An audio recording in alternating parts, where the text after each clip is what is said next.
Good evening, everyone, and welcome to the Chhatrapati Shivaji Maharaj Vastu Sangrahalay. I'm Vaidehi Savnal, Curator of Education and Public Programs here at the museum, and I extend a really warm welcome to all of you. Our partnership with the Italian Cultural Institute actually goes back a very, very long way. We've been collaborating on various kinds of programs for over a decade now. We began with the exhibition 100 Objects of Italian Design that came in from the Museum of Design in Milan nearly a decade ago. We've had the art history lecture series that focused on 17th and 18th century Italian paintings from our collection.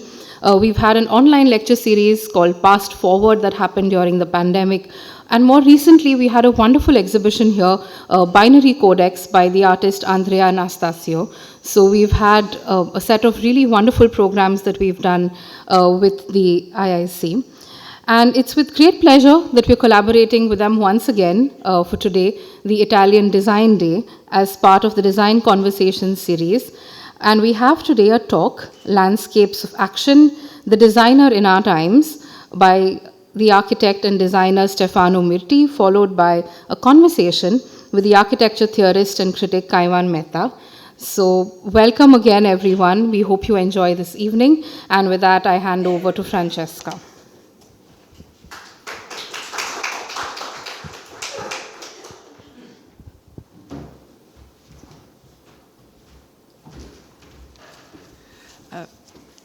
Good evening, everybody, also from Italian Cultural Center, Istituto Italiano di Cultura, and also I would like to extend a greeting also on behalf of the Consulate General of Italy in Mumbai and from Consul Varte Ferrara, who will join us during this evening. Thank you, Vaidehi. And yes, I would like to thank Vaidehi, mentioned the long collaboration we had in the past, and it's always a pleasure to be here and to work with such a beautiful and excellent cultural institution, which is CSMVS. Also would like to extend my thanks to Mr. Sabyachi Mukherjee, who could not be here, but who strongly supported this evening and our collaborations, and to Vaidehi and all the staff of CSMVS. Of course, now also I'm very grateful to our ambassador of Italian design, Stefano Mirti, that I'm going to introduce very soon, and to Professor and Architect Kaiwan Mehta, who kindly accepted to curate this evening and conversation. Well, not only this evening, because in 2025, this year, the Italian Cultural Center intends to offer a series of conference and panels, discussions, of which this one is the first one, titled Design Acts Critical Words, and which is curated thanks to Kaiwan Mehta. This series has the aim to reflecting on how design, architecture, art, philosophy, humanities, sciences can deal with the growing complexity of our present and future, of course, through tools like design, thinking, critical thinking, contemporary. I think this is a large theme that involves and interests all of us. And so we could not have better occasion to start the series with today, when we celebrate the Italian Design Day in the world. This is the 9th edition of this occurrence, and the theme of the Italian Design Day 2025 is Inequalities, Design for a Better Life, which is a perfect and very large theme that really needs to be explored and really needs to be addressed in our times. Let me introduce our participants, our panelists, and especially Stefano Mirti. He's an architect, designer, and educator whose work focuses on interdisciplinary collaborations and innovative teaching methods. He co-founded IDLab Studio and led projects such as Design 101 and Relational Design, combining digital learning with social interaction. Mirti also developed the social media strategy for Expo Milano 2015, and he was director of the Scuola Superiore di Arte Applicata del Castello Sforzesco in Milan from 2017 till 2024, past year. As a prominent voice in design education and sustainability, Stefano Mirti has contributed to reshaping how design connects with society. Professor Kaiwan Mehta, I think many of you know him, but let me anyway introduce his profile. He's an architect, theorist, and critic whose work spans architecture, urban studies, and visual culture. He holds a PhD in Bangalore and serves as the Dean of Balwant Sheth School of Architecture at NMIMS University. He is also a member of the International Committee of Architectural Critics, SICA, and has been involved in numerous global projects, from editing and publishing to curating exhibitions. His lectures and research have contributed to the international discourse on contemporary architecture and design. Let me ask Mr. Kaiwan Mehta to give the frame and introduce the lecture by architect Mirti.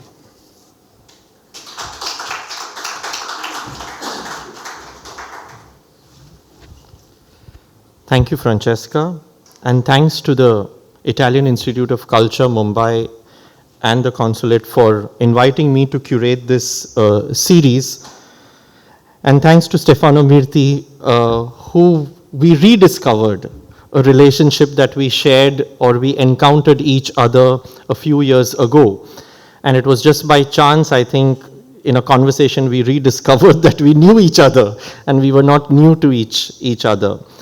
But the idea basically came from two conversations. One is the conversation on how do we, and this is not an issue of locality, regionality, but how are we as a world coping with the way things are changing, whether it is economies, whether it is technology, and whether it is the nature of politics. And I think all of this is finally affecting at the broad landscape of what we would more generically call culture. We have just sort of selected design as a broad idea, as a broad definition. And I think one of the most important things that one has realized over the past few years, either working as an educator or working as an editor, that design in any of its form is no longer the question of tangible objects, tangible elements, things. As much as design is very tangible, material, but design is much more about the landscapes of action, that design becomes a process or an action of intervening in landscapes. To use Mirti's term from a conversation, that design is an attitude in many, many ways. And I think that's the approach that we are taking in this series, that we hope to see at least about 3 panel discussions, half-day seminars, to look through various different disciplines, to look across disciplines, but come back to the tangible ways in which, either as curators, either as artists, either as architects, I think all these are processes where structures of thinking and material objects come together and they devise a larger landscape. We enter into a landscape, but we also enter with a landscape as designers, as ideas, as objects. And I think this conversation is what we are trying to tap in this series of conversations. Very happy to have Stefano Mirti open this series, because Stefano's practice itself is emblematic of our times. I think we've been discussing what does practice mean today, and many of us work across different forms of practice, whether we are teaching, whether we are sort of doing literal design projects, or whether we are sort of editors, curators, reshaping education programs constantly, reshaping museum spaces constantly. Is it that few of us are mavericks doing many things, or is that the nature of being, and is that the nature of action? And that's what is required in the kind of critical times and critical worlds that we occupy. And in fact, Mirti's practice is one such practice which sort of jumps across different formats and modes, but you can still see a certain kind of a continuity of belief, a continuity of attitude, and a continuity of thought process. With that, Stefano, may I invite you, please? Thank you.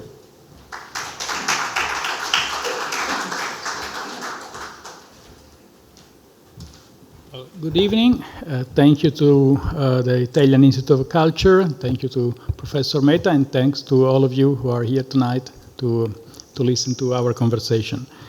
We thought, well, in the last weeks we exchanged some email, we had some conversation, so we will proceed in such a way that I will show like the best way to start, like the designer in our times, is I can show shortly what I do. Instead of giving theory or conceptual, I just show a number of things I do. Then it will be my pleasure to have a conversation with Kaiwan, and of course, conversation open to question or open to dialogue with the people who have any curiosity. As mentioned before, I'm a designer, I'm a teacher. I spend quite a lot of my time teaching, so I thought to organize to show the things I do in a way that it's like each of them is a. Like also the other day with Francesca, no? Francesca was asking well, exactly what is design, and well, it's not easy to. So I said, okay, let's imagine I have to explain how to be designer, what I do. So there are like 15 points, and now we see them all quick. So I start with two quotes. One is odd. It's from a footballer, Johan Cruyff, he's a famous Dutch footballer, and he says, football is now all about money. There are problems with the values within the game. This is sad because football is the most beautiful game. We can play in the street, we can play it everywhere. So the same applies to design. Design or architecture nowadays is mostly about money. Like if you are a designer in Milan, really, design is luxury, design is money. But then we should never forget that there is another level, that design is an attitude, is our everyday life, that you can design even taking money, taking success, taking fame out of the equation. So this is very important. And then there is the other one, Patti Smith, who's a well-known American singer, and there is this beautiful is a 5-minute speech that she gave at the Louisiana Museum in Denmark. You can find on YouTube. And this is the summary of is a quote from an expert from that speech. And she's saying, basically the thing was, Patti Smith explained to young students, to young people about what to do, how to build your career. And she said, the key thing is to build a good name. Keep your name clean. Don't make compromises. Don't worry about making a bunch of money or being successful. Be concerned with doing good work. And make the right choices and protect your work. And if you build a good name, eventually, that name will be its own currency. Again, this is very, I think it's on Johan Cruyff, footballer, and Patti Smith, singer, we define pretty much the field of our action. So it's about,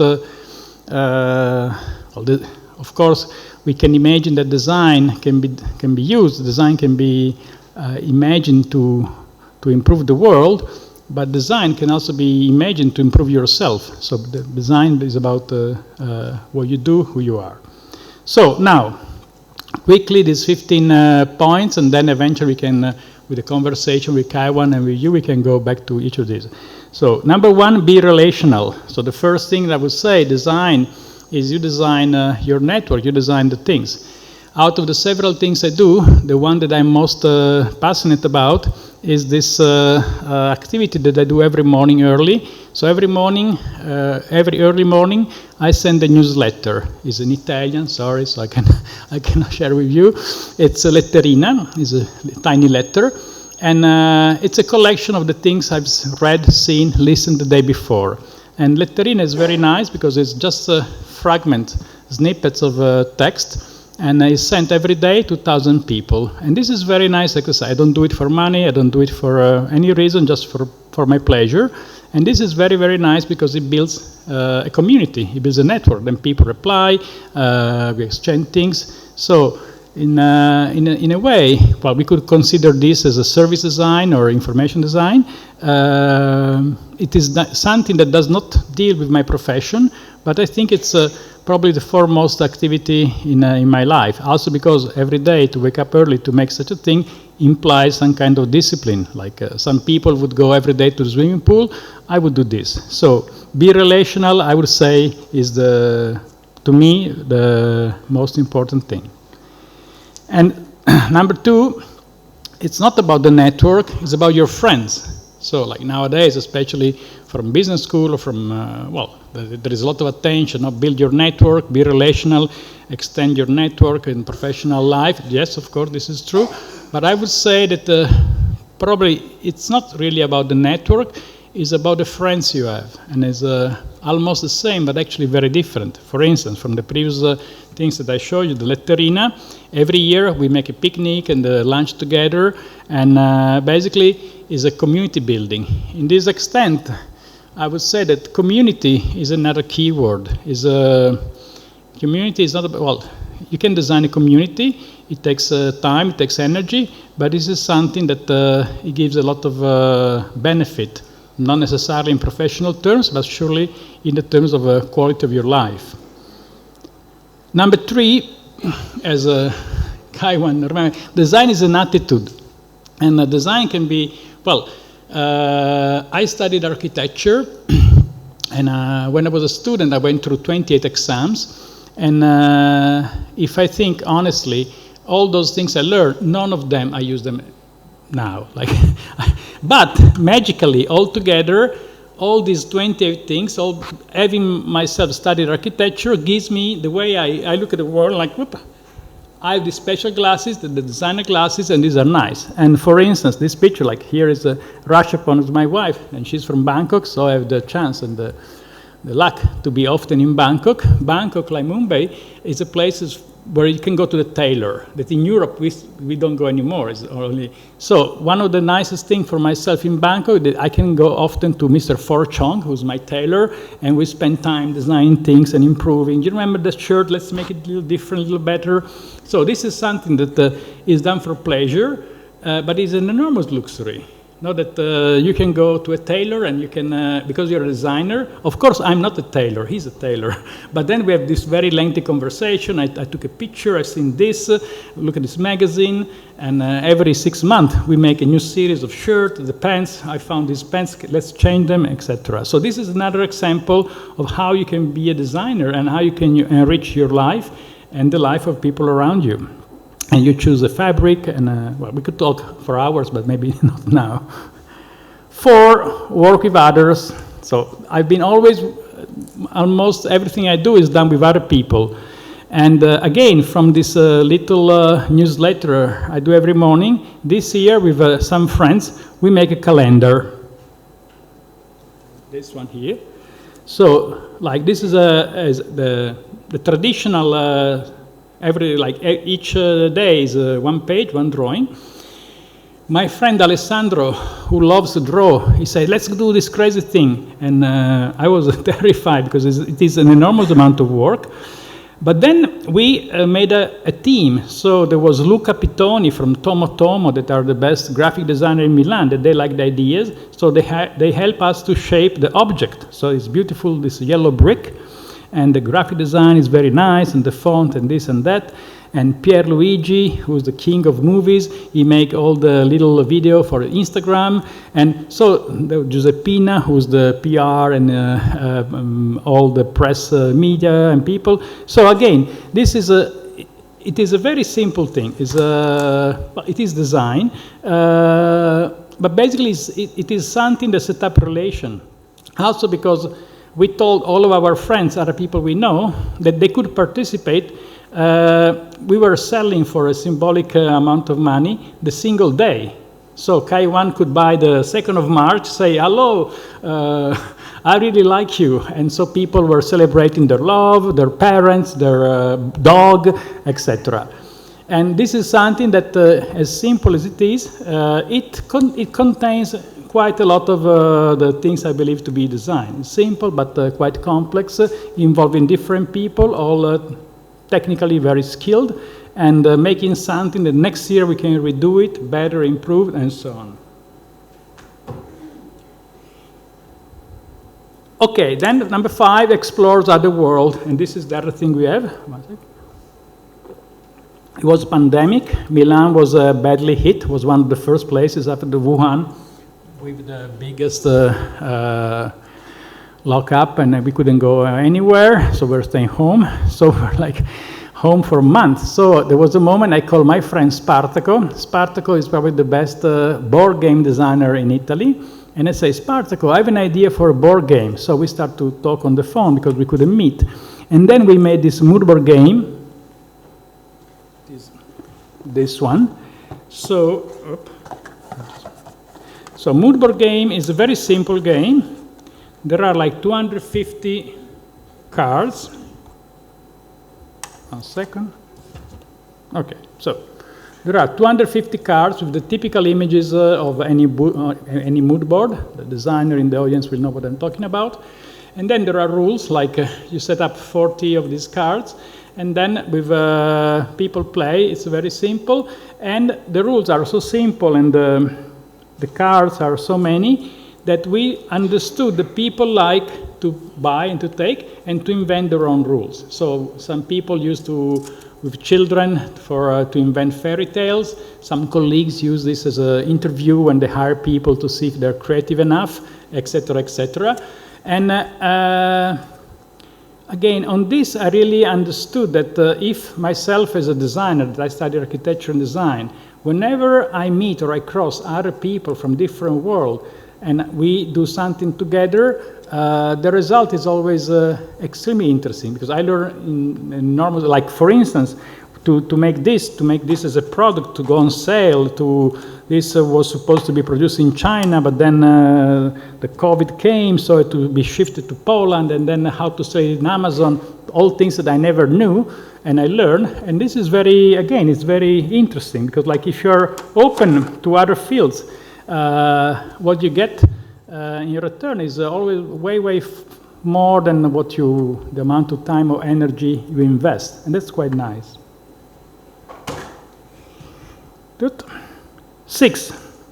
This again, very important. I'm a very conceptual person. I guess like Kaiwan, I really like to think and to ponder, etc. But then through the years, and especially in these last 7 years, as Francesca mentioned, for 7 years, I was the head of this arts and crafts school in Milan. And you have all this traditional craft, like fresco, etching, embroidery, and a few years ago, we had this, the letterpress people, the traditional typography thing. So they came, and it was fantastic. So I really fell in love with the physical activity of making. So basically, when you print, you think something, but then you have to compose. So we came up with this idea last year to make a magazine. And this is the magazine. So we started from so we say, okay, we will be a magazine that is sent. Hello. So the cover of the magazine is the envelope. So this is the traditional, the typical Japanese envelope, but it's very beautiful. So this is the envelope. And then inside each issue is monographic. So we choose one person, and we make about 80, 100 copies. So this was the number 0. And we work with our friend Virginia. She's a musician, she's a violinist, and she's a composer. So she made this musical score to make a concert in the subway station. And then there are all the instructions, and then there is even the QR code where you can listen to the music, etc. What is fascinating out of this magazine is that everything you see, you have to physically make yourself. And I'm not a psychologist, but there is plenty of evidence that the manual, especially if you are a conceptual person, the manual work is really of enormous help to your life. And it's really nice and really fun. 7, another things I learned through the year, that you should, one thing that is very useful is to set up a platform. What I mean by platform, like Kaiwan, I created myself quite a number of exhibitions. Then I came to this understanding that if you don't make the one-shot exhibition, but if you make a series through the month, through the year, this is a very high value. Like for instance, this is a project we are doing in Torino with the design club. It's called Archivi d'Affetto. It's an archive of love, archive of affect. I don't think there's an affect. Anyway, so every year we do a couple of episodes, and there are stories about interesting people in Torino that we forgot about their existence. What is interesting about this is that it is recursive. So every time we make a new episode, the overall project gets stronger and gets richer. And again, so like time is another important element. Of course, we can even improve that, because like one weak point of this Archivi d'Affetto project is that I don't control the platform. If tomorrow Sara Fortunati, the head of the Circolo, moves, most likely the project will stop. So like another idea, another concept, you should make your own platform. This is the house with Rashapon. We are building in northern Thailand, near the border with Burma. So it is an experimental, it's our house, so we are client ourselves, that for an architect is quite a luxury. We are both architects, so we agree that we should artificially stretch the building construction as long as possible to prolong the fun. We started, the building size started, well, we started to build last summer. Then we had a big celebration at the end of the summer. Then in the winter, at Christmas, we had some more. This summer, we are adding some more. And this is really a platform for experiment about design, architecture, friends, and all kind of things. From architectural point of view, it is a nice thing because it is a house that it is very Thai in the space, but it's very contemporary in the material. And also, it's, in some extent, it's also Italian because it's very formal. So there is really a mix of things. But in a way, what we like it is that we control the platform, that we control how it works. 9, understand your league. So I have this friend, Nicola, and Nicola, he always tells that his motto is mantenere la seconda fila. So in English would be keep second row, never be in first row. To be in first row, it's very demanding, it's very exhausting. It calls for enormous amount of energy. If you keep second row, it's good enough, and it is much easier, much simpler. So like, and finally, it took me some time to understand this, but if you keep second row, like, it's really, really great. So I don't, not so often I do super fancy things, but there is a league of university, exhibition, institution that are not maybe top division, but you're allowed to make great things at the minimum effort, at the minimum demand. 10, similar, choose carefully what to do and also even more what not to do. Like, of course, like what to do is important, but also given that we have a given amount of time and a given amount of energy, it's also very, very important to choose carefully what not to do, what not to get involved. And 11, if I design, if all the things I show you that I really like, they're not my job. I don't get most of them, I think all of them, I don't get money out of it. I have a, well, there is a company called ID Lab that I founded some years ago with some friends, and this is where the money comes from. But then again, there is really a division that there is plenty in the history of literature, design, architecture, people who didn't do this as a main job. They were doing something else, and then in the free time, the weekends, in the evening, they could make astonishing things. This is something that clearly in my life, these things are split. Take your time. This is an image from another project of mine that I really like. We were talking with Kaiwan the other day. This is started about 11 years ago. So every day I take a picture of the sky and I post it on Instagram. So this was the picture of the other day. I was in Istanbul on a stopover. This is the 10th of February 2025. Today's sky Istanbul. This is the picture 3,994 out of 7,305. So it started on the 8th of March 2014, and I plan to do it for 20 years. And every day I post a picture on the Instagram. I like this very, very much for the following reason. First of all, it is not original. I could mention at least 10 people who've done such a thing before, so there is no originality. Second, there is no technical expertise. So I just take a picture with my iPhone, it's very simple. The only thing is to be consistent. And also, the value of this is incremental. So if we were meeting on the 10th of March 2014, I would have shown you 3 pictures, not so exciting. Now there are already 4,000 pictures. And I was saying to Francesca, I calculated when I reached the end, it will be, if I print each little picture for 10 centimeter by 10 centimeter, 1 centimeter margin, it will be 6 meter by 6 meter enormous wall. So this again, as you can see, all the things I show you is there is no special thing. Each of us could do it. Like each of us could send email to friends with a little newsletter. Each of us could build his own house. Each of us could do so. There are things that are really, as we say, more as an attitude. Then waste some time, some of your time. This is a picture, again, of one of these silly activities that I really like. This is from this. This is my collection of fruit stickers. This is, I'm very proud. In Europe, fruit several times, like you buy an apple and the apple is a sticker, and then you collect the stickers. And then I go to Thailand, everywhere I go, I keep the sticker. So like, again, to keep a balance between important, so supposedly important things and less important. The mix of the two of them becomes very, very nice.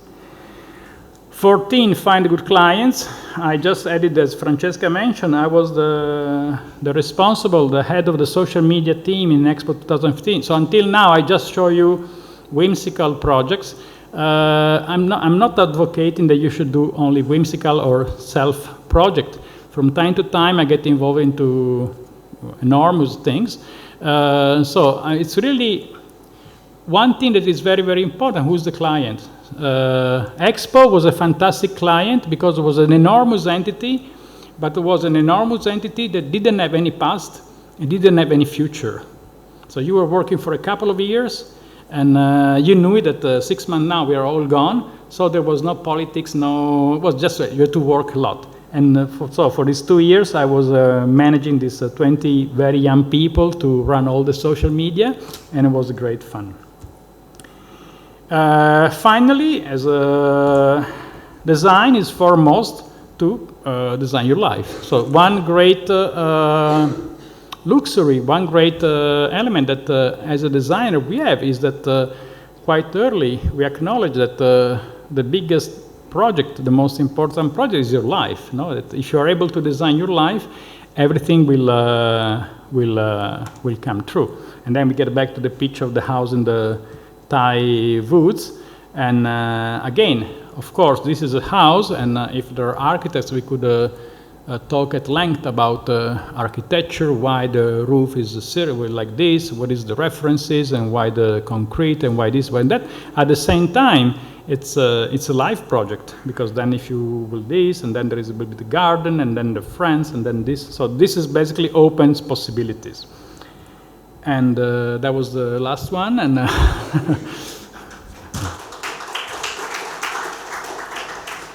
I've been fast and quick in order to have time to have a conversation and talk. Thank you very much for that very light-hearted lecture. But in many, many ways, it sets the ground for what one was sort of talking about in the introduction, that the sense of action or the sense of doing is much more widespread than just in the orientation of the job. And if you're a table designer, you have to design a table every day. If you're a bottle designer, you have to design a bottle every day. But it takes a different kind of thinking and attitude to sort of spread that across many activities, whether it's relationship building, whether it's community building. And I know that in certain spaces, you've also spoken about what it means to build communities. Where does the sort of the understanding of our present times comes from understanding communities. And the first slide you had was relation. In fact, the occasion that we had first met, which we sort of rediscovered, was where one person's imagination and support from a government build a community space that at least ran beautifully for about 30 years, where artists, designers, researchers, thinkers, economists would sort of pass by the place every 2 years. And it was a relay community, a community that set up networks, and that's how we encountered each other. So this sense of relation and community, if you could expand on that a little bit, it would be nice. Yes. Community is really a key word. Through my life, it happens to me several times that I work in set up communities, either way in a traditional form or using digital media and social media. I think that to design a community is one of the most interesting and compelling things, because it is very, very complex. So it looks easy, but it's very, very difficult. For one reason, that is time. So time you cannot compress. So to properly design a community, you must believe in what you do, and then also you must give yourself time enough. Otherwise, it doesn't work. But then if you are really into the thing and you give yourself time, the outcomes are very, very impressive. When I say that you must believe, is like as an example, like once I was asked from people in Rome, they said, but Mr. Mirti, you're the one who did the social media of Expo 2015, and we would like to propose you a great job. I said, yes. I said, we are the people from Lazio football team, and we would like to set up a community about the football fan of Lazio team. And we believe that what you've done in Expo is exactly what we need. And I said, yes, I think so, but there is a point, is that I'm for Inter. So you're from Lazio. This won't work. I cannot, even if you pay me a lot of money, I cannot every day pretend to be for another football team. You know?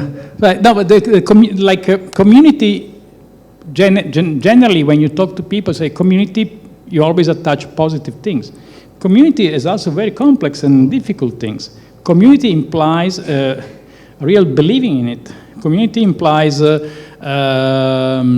the value because of you work together are not necessarily like, maybe if you work in an office and you work just for money, it's not so exciting, but at least it's convenient. No? How much you pay, how much you get, it's very easy. Community dynamics are delirious because people do it because they like, so I think if you have the chance to work as a community steward, as a community organizer, it is fantastic. It can be done with, to be designer, service designer is great, and it has some peculiar things. Relational, I think that is a keyword. If there are some works, some jobs, if you're a poet, if you're a chess player, you just do by yourself. No? The poet, wake up in the morning, go to the desk, write poetry. If you're a designer, you will deal with other people. You have to be relational. So if you're a very introvert, that's great, but then design is going to be difficult. So some jobs, some disciplines, some things implies to be relational. And then if you are in a school frame, we get into the so-called soft skill. Now, soft skills are paramount. The example I always give, imagine that we organize a picnic. We like each other, so next Sunday we organize a picnic, and we all come, and you bring the cake, he brings the bowl, and the music, everything. And at the end of the picnic, there are two people that stands up. One is the best, the one who was really the hero of the picnic, and he was DJing and everything. Okay. Then there is another one that if we were to organize a picnic for the next 1,000 years, we will never invite him or her again. Now, we all know this person in school. We all have this. Okay. The tragedy of this person is not that she or he will not invite it again. The tragedy of this person that he or she doesn't understand why. If he was to understand, he would correct. So it's all about, this is about empathy. Some people empathy is the skill that I'm able to put myself in your shoes from time to time. So it's the relational bit. Yes, yes. So many times we believe that our life is about, I wish I was born in another family, it was about money, it was about status, what about this, what about that. It's much more on your skill to to relate to different people in different conditions upon the circumstances. I don't know. Thanks. This question of empathy and relation also brings me to two things that you mentioned, which very often when we talk about them today sound as if we are being nostalgic about it, but I very clearly believe that we are not talking about this in nostalgia. They are more about the clarity of process. One is the sense of doing things with your hand, some sense of tangibility working with the hands. And the second is the sense of spending time. You said waste time. I'm just sort of saying waste time and spend time. There is no need to rationalize time all the time. There are times when you need to do something that is slow, like reading. You need to see a movie for 2 hours. You can't read a summary of a movie, or you can't sort of see a summary of a movie in that sense. And I believe these are important, and if some people are talking about them today, because we see how they build or take away relationality and the question of empathy. It is not about being nostalgic. So if you could speak a little bit about that. Yes. Like this morning, we went out from the hotel, and I said to Rachapana, let's go, because there is a newspaper guy.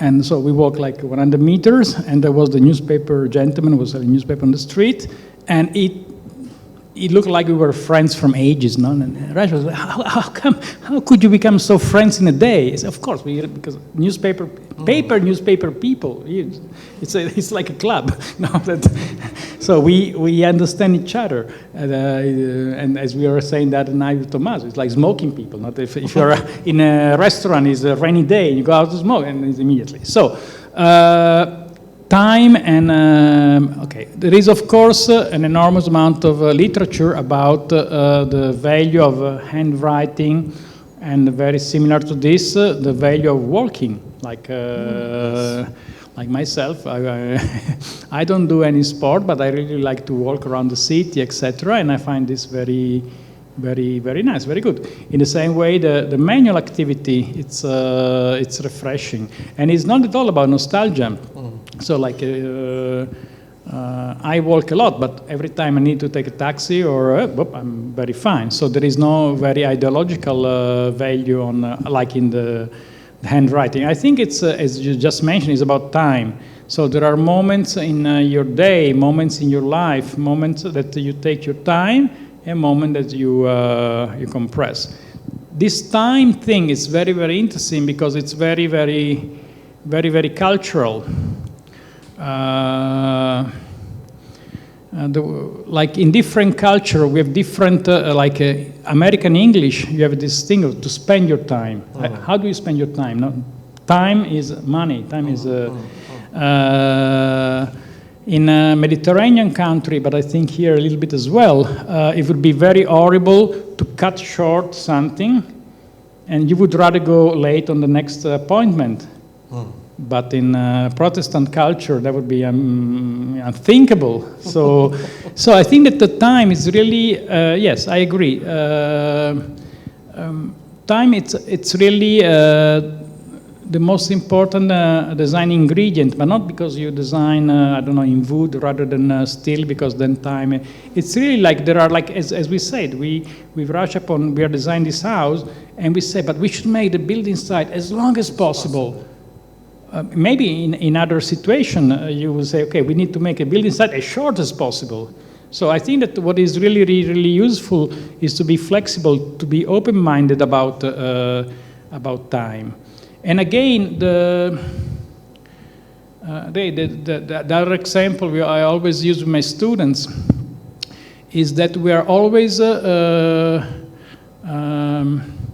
like, let's imagine, no, that if now, like tomorrow, we do the workshop with your student. Let's imagine we do the workshop, and then after a week, one of the students writes me an email, say, Professor Mirti, I'm a student ABC, and I'm really, could I ask you $1,000? I would find this very, very odd, and I would most likely would say no. At the opposite, if the student would say, Mr. Mirti, I found very interesting, could you meet for one afternoon to explain you my final degree thesis or something? Yes, of course, immediately. No? And it's it's a paradox. Because even if I give $1,000 and I never get them back, it's very easy to recover this missing $1,000. If I give an afternoon of mine, this will never come back. So most of us, we're very, very careful on things that apparently are very important, but are very minor. At the opposite, we are very careless on things that are, so time is the only entity that we cannot recover. So again, as I say before, it's not about, I'm not saying that you shouldn't waste time. I'm really quite a champion. But then you must be aware. Of, yes. So time is very curious currency. There's a phrase that comes from colonial Bombay, which has an English phrase and it has a local, kind of a local language term also. It says, to eat the air. Yeah. Hawa khawa, we say. We are going out to eat the air, like to stroll aimlessly in a certain way.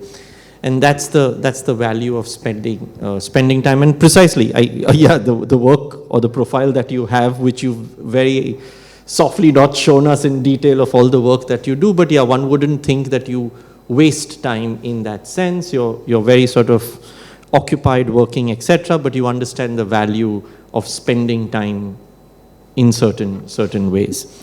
On this, like, we were exchanging email in the last weeks with Francesca, and then I said, but if apart from this lecture, if I can do the work with the students, and maybe Rashapon will arrive, and so, how generous. Well, there was a moment this afternoon with Rashapon, we were somewhere in a beautiful place having coffee, so what a luxury life, you know. Then we are in Mumbai, and we will have a workshop with students. Oh my God, it's so nice.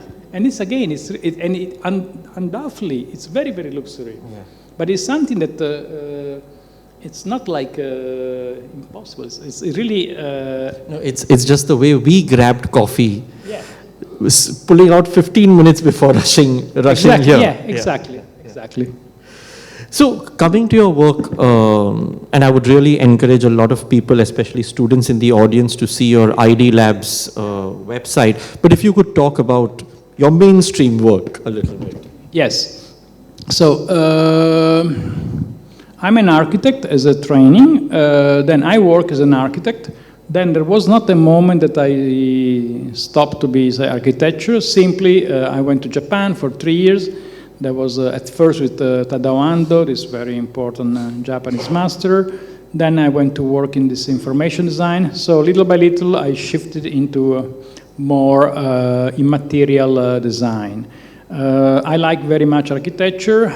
I have the feeling that if you really like architecture, there are places like Mumbai or India or Bangkok that are better suited than Italy, Europe, or Milan. In my personal experience, I think the big change, or something that I really changed things, was this Expo 2015. Because I'm old enough that I come from a world that there were some people who are designers or architects, so there are some people who design this, the battle, and then some other people who communicate about the battle, marketing people, PR people, etc., etc. In Expo, it was a mix. So in Expo, I understood that nowadays there is no more split. Right. So the people who do things to communicate, or the people who communicate also do things, and this has some positive and some negatives. So mine is just an observation. So I understand that nowadays the kind of work we do is really like we ask. We would like to make. We are like the foundation, the cultural foundation of the bank. We would like to make an Instagram project that there is an open call, and then we make an exhibition. Could you design? Could you give sense to that? So it's very, very difficult nowadays to make a clear division between what is actually design, or what is the conceptual, what is the communication. All these things overlap. And as you do, we do a lot of exhibition design. where exhibition design used to be, okay, let's create an exhibition about this and that. Nowadays, it becomes very, it implies to work on social media, it implies to work on exhibition design, it implies to organize an event, it is changing, but in the same time, it's quite interesting. At the same time, like as I said, I've been always been active in teaching, and to be the head of this arts and crafts school in Milan that was really traditional was very, very interesting because it was a world that was totally new to me. And again, it's interesting to see how to bridge this traditional craft into contemporary world. I don't know if it's a... Could you speak a little bit about your work as an educator in the academics? Because you've had also very clear ideas about online teaching, physical teaching, the landscape of students. Yes, I've been teaching all my life in all kind of different institutions, from very fancy to very questionable ones, like many of us. Well, I really like to teach. I really like to, basically, if you teach, what I like, it has an inherent political value. No, like, I don't do any kind of political activity. I don't do any kind of volunteering activity. My contribution to society is because I teach. Basically, I'm one of the people who transfer knowledge to the next generation, and this is quite nice. In the past, I've been teaching in a very traditional institution like the School of Architecture, School of Design. Some years ago, the German government was investing in this MOOC, massive online open courses, that I was myself a little bit doubtful about, but then they gave a grant.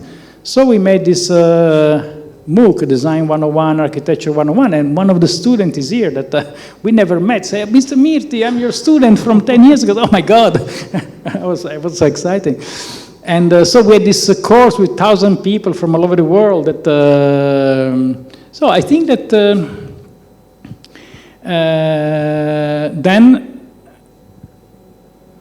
then as we were saying, I have this, I guess, this skill similar to yours, that I'm quite good on organizing things. So very often I get asked to organize people, to set up things. But I like to teach, like the workshop we do tomorrow, etc. So I think that teaching is very, very interesting. Nowadays is super interesting because the new generation is extremely different than us. So each generation there is a split. Now this new generation has very, very fascinating aspects and makes the things more challenging. I think that there is no really as much as I like the digital media, the traditional system, of course, is there is all this thing about there was all about, well, now has been the fashion has been a little bit faded out. So there was all these things about these online courses that will make traditional education. No, this is, I think it's a mistake. Okay, I try to explain like this. In Europe, we have early universities in the 12th, 13th century, 14th century. When Gutenberg invents the mobile type, we can print book at a very cheap price. The fact that Gutenberg makes book very cheap does not mean that university in Bologna or Padua is no. The university remains the same. Simply, you can have a library at a very cheap price. So the book does not kill the traditional teacher. The book adapts. So, like as an example, myself, I was a student in Torino. Umberto Eco was teaching in Bologna. I could not go to Bologna to have a class of Umberto Eco. Then was a book. It was very convenient. I could. The online education is the same. So online education cannot compete with traditional education. At the same time, in the same way as a book, as video, as any other things. So, like in my opinion, In universities, like in School of Design, School of Architecture, you have a library, you have a workshop, you organize field trips, and you can have online things. That was great. But then, so I really think that it's complementary, and it's not a substitute. And again, if you get like in the manual writing, in the walking around, etc., the chance to spend time together, to share things, to do activity together, is very difficult. That can be matched by the TikTok thing. You were also part of setting up a kind of a design fellowship or a digital design fellowship program, much in the early days when I think Instagram was still very new. What was that experience and how did you work around that? Okay, so he's referring to this Schloss Solitude. Schloss Solitude is a very important, very fanciful, high-quality German institution. And the institution was based around fellowship. So people could apply, they would get a grant, and then they could go there for 3 months, 6 months, 1 year to do their things. The director, Mr. Jolie, we knew each other. I was juror for design. Then talking, there was this theme, this question. He said, when Schloss started, it was, I don't know, like 1995? 92, okay. In 1992, social and digital media, well, social media were not existing, and digital media pretty much the same. So the best people were working in traditional field. Now, we are in 2015. We have the feeling that a lot of very good people, they really live in this social and digital media, but we don't reach to them because we are focused on traditional thing. How to do? So we imagined that we could have launched, we could have done some kind of a digital fellowship. So there is a traditional fellowship that you move to Stuttgart, you live for 6 months, you make your installation, you make your musical piece, or whatever you want. But then we set up a different kind of thing. It was the digital fellowship that you stay home. And you develop your project, mostly with digital media, home, dealing with that. And that was, again, it is always complementary. I don't think that the digital fellowship would pass or would be more important. But then if you are in 2015 and you are a topmost institution in Germany, it is something you should think about. So in that way, again, was like building community, trying, like in my opinion, to build a community in traditional terms, either way, a church, a group, or a Boy Scout, or the sports group, is the same ingredients as to set up the digital community on Instagram. There are no differences. The medium, of course, the medium is the message. So if you use TikTok, it's different than if you write Japanese calligraphy. Nevertheless, some ingredients are pretty much the same. Before we open up to the audience, what are you working on currently? What I'm working currently, I'm working on an exhibition in Milan about design, and this is quite nice. It's called Tools. Mm-hmm. So we say, okay, let's talk about design, but not about the designers, not about the brands, but about the tools that the people use to design. So in May, in this design museum in Milan, there will be 4 islands. One is about paper and cardboard. One is about writing and typography. One is about tailoring and fashion. One is about YouTube and influencer. Mm-hmm. Each island will have always some people working. Then there will be a little part that you see what I produce. And every day there are 2 workshops. In the morning for the school, and in the afternoon for generic public, where you can get to try. And it is each island, the exhibition lasts for a month, so we will have 4 guests. So each guest will hold the position for 1 week. And guests will be school, companies, designer, etc. So again, it's really hands-on activity. So this is quite as a quite big thing. And then there are a number of more traditional projects with the office, but let's say this is the one that for the time being catches quite much of my attention. And then of course there is the house that we are planning the next steps. So like the summer is coming soon, so there's the kitchen. Also because the house doesn't have a detailed project. It has a general draft, and it's okay, let's do step by step. So once we understand this, so now next is the kitchen, that is quite key.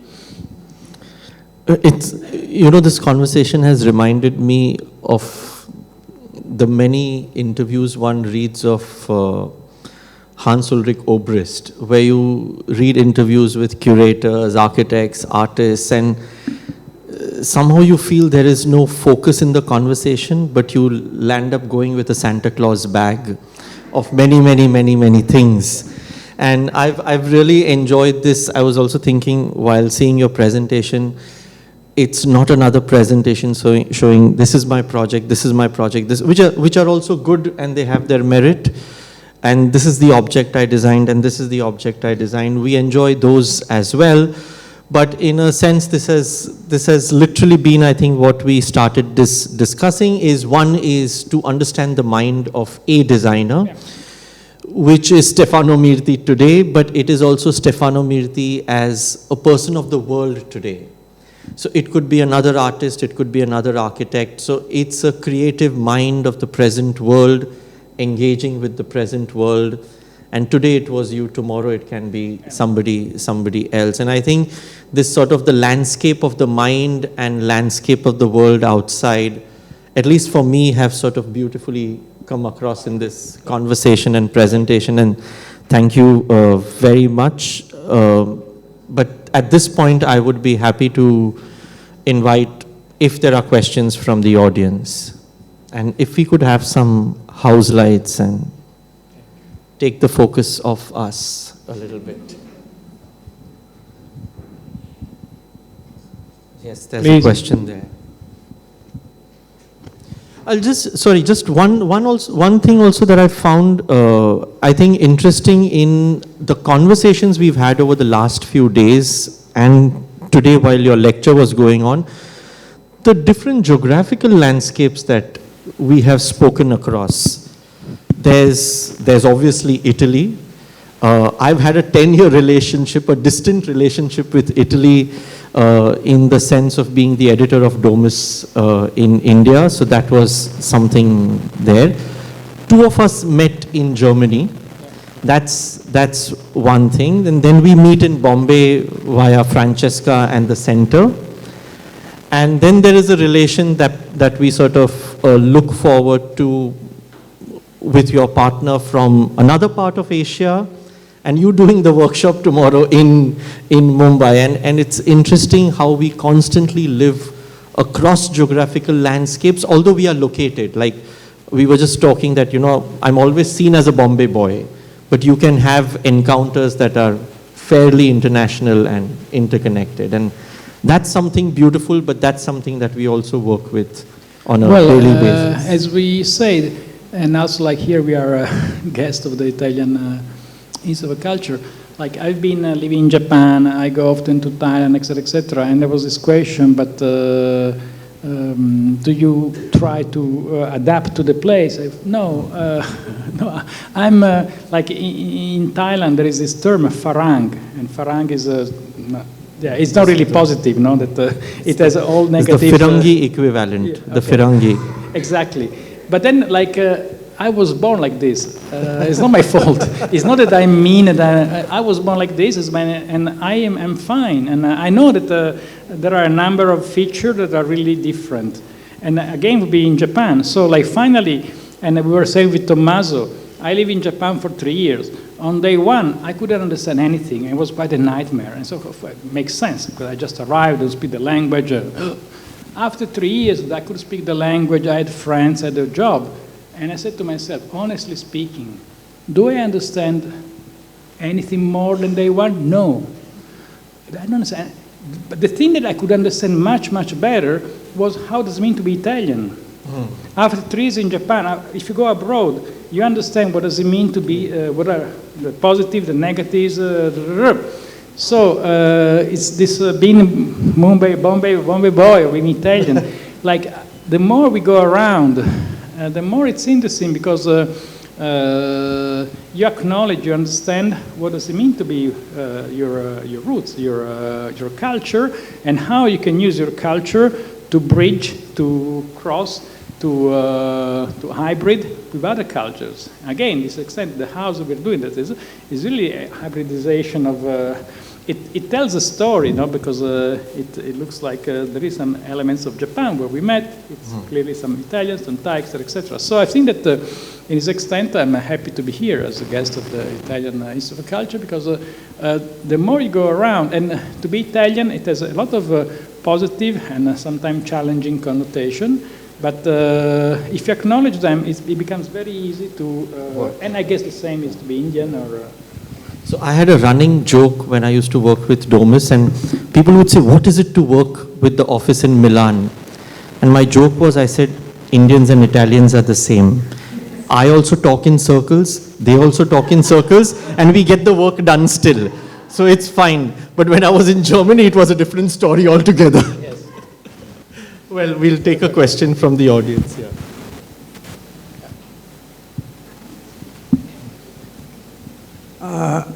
My question is regarding traditional architecture which has to do with dwelling places, whether they are houses or offices or whatever. I'm wondering whether, like ladies' fashion, even this is going through fashion cycles where you have a solution and that's presented no matter what the problem is. For example, if you take Bangalore, 50 years back, there were no fans in any flat in Bangalore.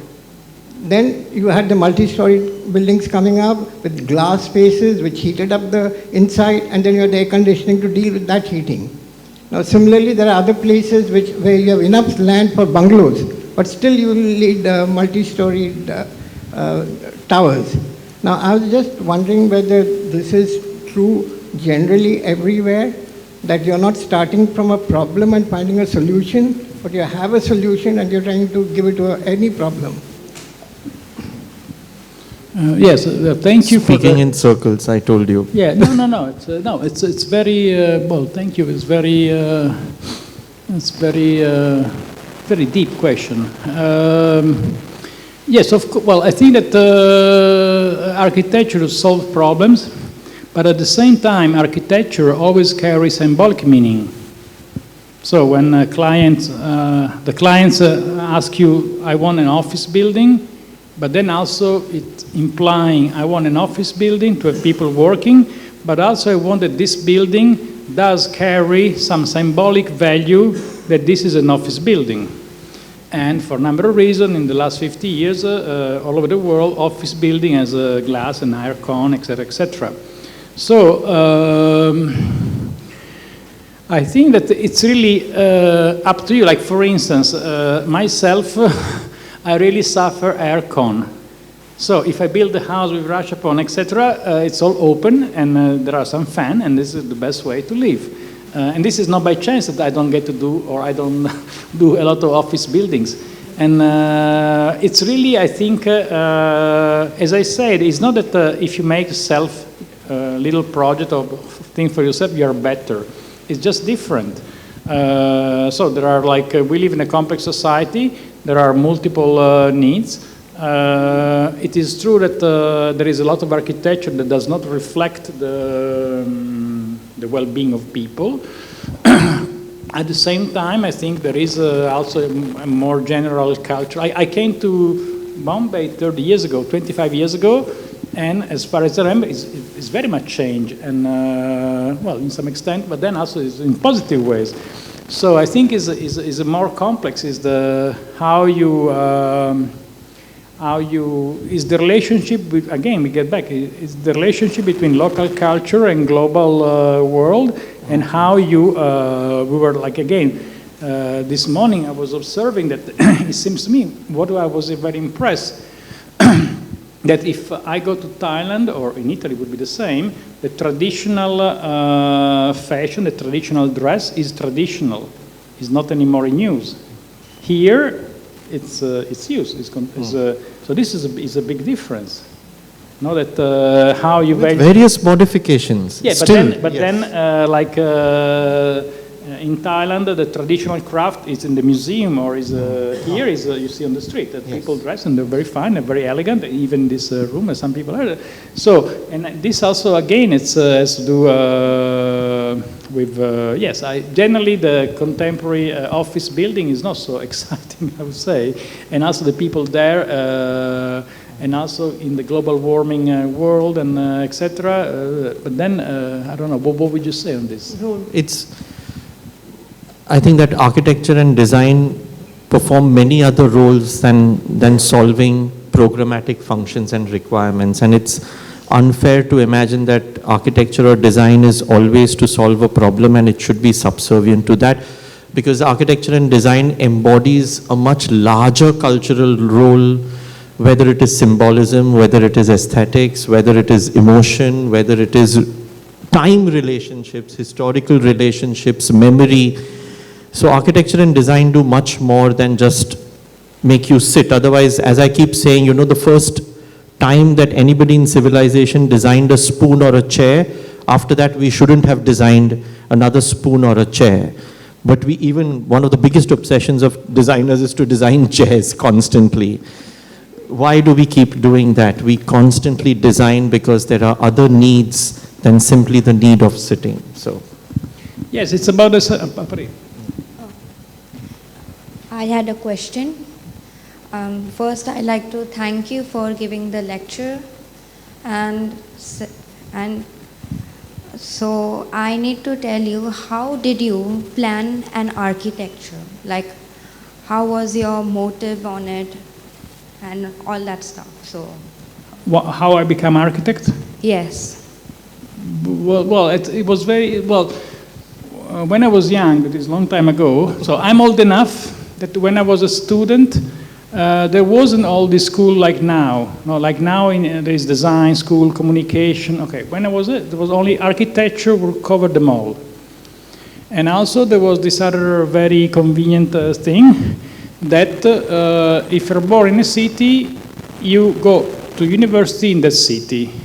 It was not like to move to another city was inconceivable.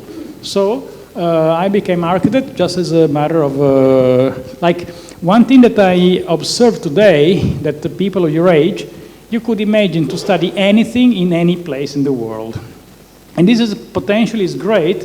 At the same time, it's terrifying because you can choose everything. It's really difficult. So I studied architecture. I knew that I would have not liked to do engineering or doctor, medical school, etc. Architecture seemed to be nice. People I knew that study architecture seemed to be fun and interesting. And I had the feeling that this could have been... and then also, like by then, but even now, architecture could open to a lot of different things, and this is actually true. So I think it was just a matter of circumstances, and but there wasn't really a clear plan about it. It was just intuition, or I don't know. How did you become architect? I don't know.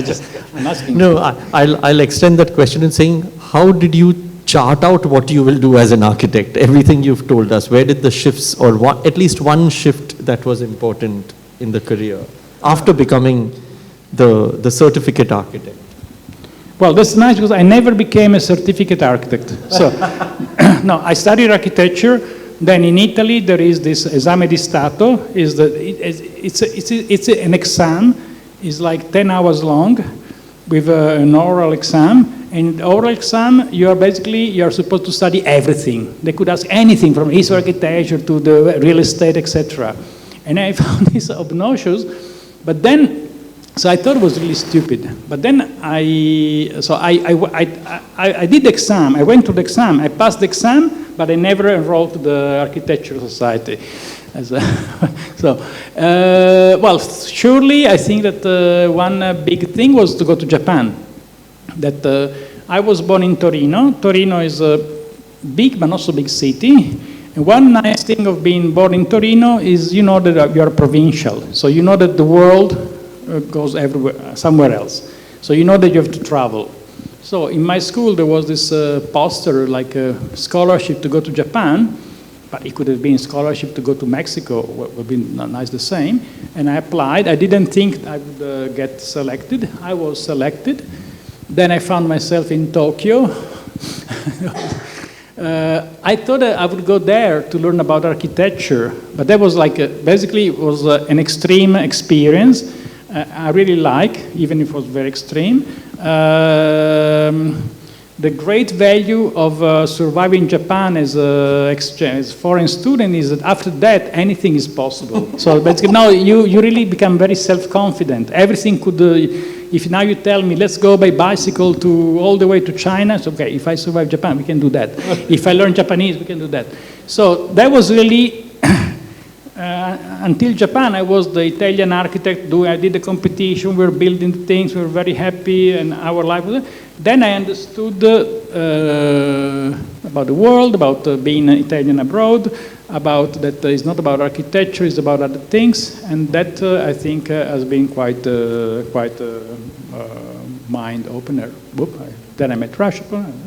Nice. Please.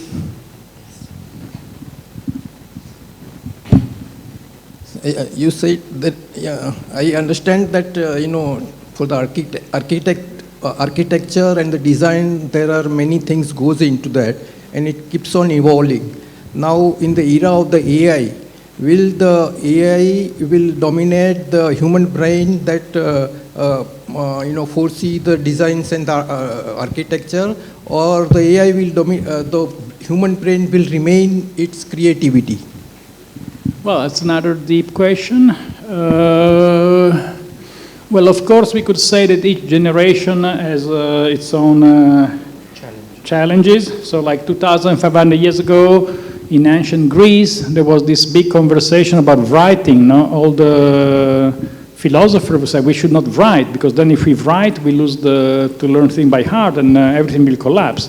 So every 50 years, there is something like this. So in one extent, this AI could be like this. At the same time, it's very powerful. It's very impressive. It's beyond. It seems to me that we remember the computer. The computer, we were using typewriters. Then this computer arrived. We would start to use a computer. Then our friend who told us about email, we tried email. And then was the early website.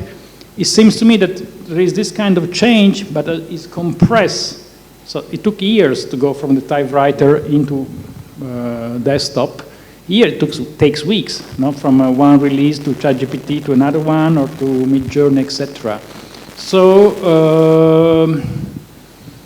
again, just because Kaiwan mentioned several times process.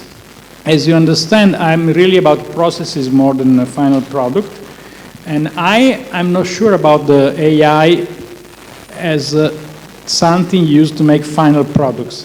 But surely, if you talk about processes, the power it has is enormous. At the same time, I was curious about it, so I made a test. Like last year, I ran a workshop with students in Barcelona. They were first-year students. They were enrolled in it was like a few weeks of enrollment. And we make a workshop that we make a design challenge, and they use AI. And the results were astonishing. So they were making incredible things. But then I understood that there was this problem that they didn't know how. I explained like this. If I use a pen, if you give me a pencil, or if you give me a pen, I can learn how to use the pen properly, but then if I know how to use the pen properly, I don't know how to draw. They're two different things.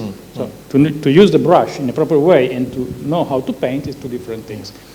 If you use Rhino or any other digital software, you might mismatch that because you're knowledgeable how to use Rhino, you know how to design. If you use a pencil or a brush, you don't get this mismatch. If you use Rhino, you get this mismatch. If you use AI, you really get this mismatch. That it seems to me on empirical evidence that if you are knowledgeable about things and use AI, it's a fantastic instrument.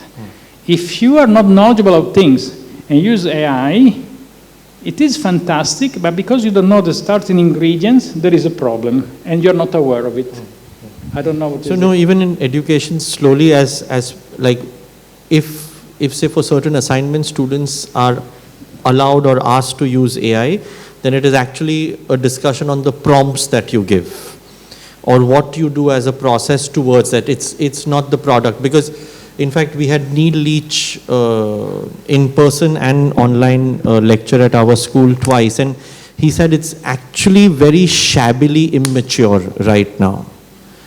So it can do certain slavish tasks quite fast, but it is not as matured as people behave or are quick to imagine that it is. So it may take so as he rightly said, technology produces itself and reproduces itself in shorter and shorter spans. Doesn't mean the technology is efficient enough to do what it claims to do. So that's something that one will have to negotiate and navigate till we understand what we are landing up with. Yeah. Maybe if at that we close, unless somebody has a question without asking, which they will collapse or something like that. But otherwise we can close for the evening. Stefano, this has really been a wonderful evening of conversation.